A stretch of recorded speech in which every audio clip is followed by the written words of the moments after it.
নমস্কার সবাইকে, চলে এলাম নতুন আরেকটি টিফিন বক্সে কি আইটেম দেওয়া যায় সেই রেসিপি নিয়ে। এখানে দেখো আমি কিছুটা 1 চামচ মতো বাটার নিয়ে তার মধ্যে পেঁয়াজ কুচি দিয়ে দিলাম।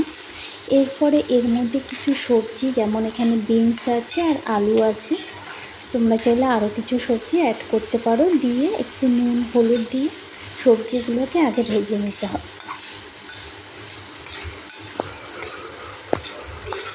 আস্তে আস্তে করে সবজিগুলো একটু ভাজা হলে, এইদিকে দেখো আমি একটা ডিম সিদ্ধ করে রেখেছিলাম। এবার ডিমটাকে আমি ছোট ছোট পিস করে বা টুকরো করে নিচ্ছি।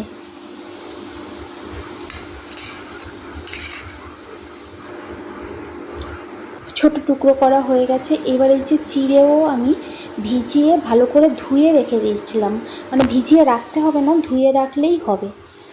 এরপরে এর মধ্যে আমি এই ডিমের টুকরোগুলো দিয়ে দিচ্ছি। সবজিগুলো যেহেতু সিদ্ধ হয়ে গেছে, ডিমের টুকরোগুলো দিয়ে আবার একটু নেড়ে চেড়ে নিচ্ছি।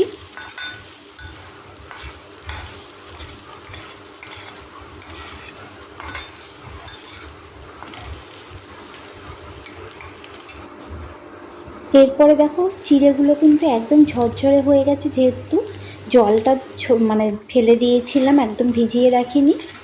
আর এটা কিন্তু মোটা চিড়ে আছে, ওটা দিয়েই করতে হবে। পাতলা চিড়েগুলো নিলে কিন্তু একদম নরম হয়ে যাবে, এরকম ঝুরঝুরে হবে না। তারপর চিড়েগুলো দিয়ে আবার একটু ভেজে নিচ্ছি।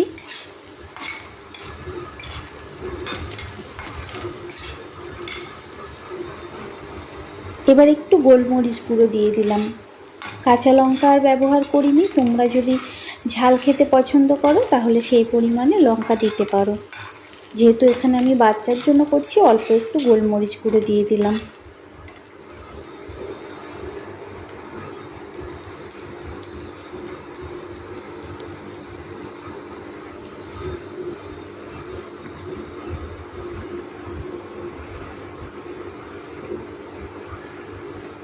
রেডি হয়ে গেছে চিড়ের, এটা ঝাল চিড়েও বলা চলে বা ডিম চিড়ে, যাই হোক।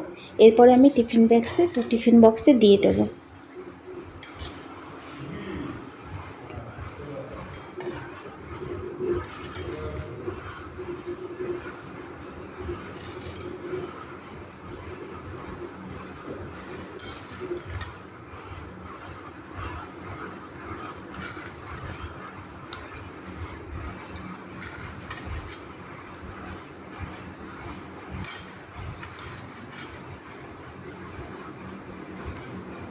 ব্যাস রেডি হয়ে গেছে আমার টিফিন বক্স প্যাক করা।